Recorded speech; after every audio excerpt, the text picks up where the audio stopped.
నేను మీకు ఒక ఫుల్ లైబ్రరీ మీకు డొనేట్ చేస్తాను. ఎందుకంటే మీరు స్కూల్లో నేర్చుకునేది ఒకటి, అధ్యాపకులు చెప్పేది ఒకటి, మీరు స్వంతంగా మీరు పుస్తకాలు చదవటం. ఎంతసేపు కూర్చోబెట్టి ల్యాప్టాప్స్లో కూర్చోవడం, ఫోన్లు చూడటం. తల్లిదండ్రులు కూడా ఎలా ఉందంటే మా అబ్బాయి ఫోన్ పట్టుకొని ఇలా టచ్ టెక్నాలజీ మొత్తం తిప్పేస్తుంది, బాగా ఎడ్యుకేట్ అయిపోయాడు అనుకుంటున్నారు. ఇంగ్లీష్ నేర్చుకుంటే ఇంగ్లీష్ వచ్చిన దానివల్ల మనకు తెలివితేటలు రావు. ది క్రియేటివ్ కెపాసిటీ, ఇన్నోవేట్ చేయగలిగే మైండ్, ఇవన్నీ రావాలి అంటే మటుకు చాలా మల్టీ టాలెంట్స్ కావాలి మనకి. మల్టీ టాస్కింగ్ చేయాలన్నా. అందుకని దానికి మనం స్వయం శక్తితోటి చదువుకోవడం అనేది చాలా ఎసెన్షియల్. అపార్ట్ ఫ్రమ్ మన పిల్లలు మన టీచర్స్ నేర్పించేది కాకుండా.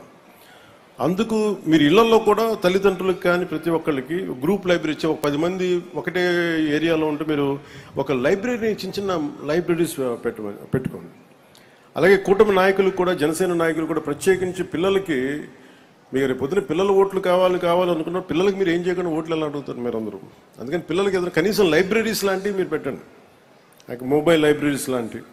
అందుకని నేను నా సైడ్ నుంచి మీ లైబ్రరీని, నేను ఈ స్కూల్ని నడిపితే ఎలా ఉంటుందో అలాంటి లైబ్రరీ మీకు నేను మంచి పుస్తకాలు పంపిస్తాను మీకు. అది ఇంగ్లీషు, అలాగే మీకు 3 భాషలు వచ్చు. మీకు ఆ 3 భాషలకు సంబంధించి మీకు ఒక హిందీలో మీకు ఒక రామ్ధారి సింగ్ దినకర్ లాంటి ఒక గొప్ప రాష్ట్ర కవిని మీకు చదివేలాగా ఒక హిందీ పుస్తకాలు, తెలుగు పుస్తకాలు, మంచి ఇంగ్లీష్ పుస్తకాలు, ఇవన్నీ నేను మీకు సెలెక్ట్ చేసి దాదాపు నాకు బడ్జెట్ తెలియదు కానీ అంటే మీ లైబ్రరీ నిండిపోయేంత పుస్తకాలను కొత్త బీరువాలు కూడా పంపిస్తుంది మీకు.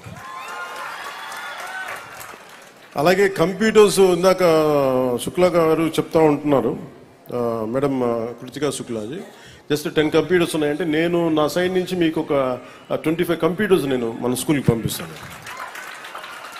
ఇవన్నీ చేసి పెడతాను.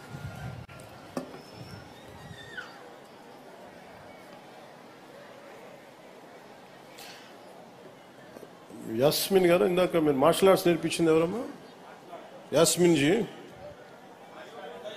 యాస్మిన్ గారేనా?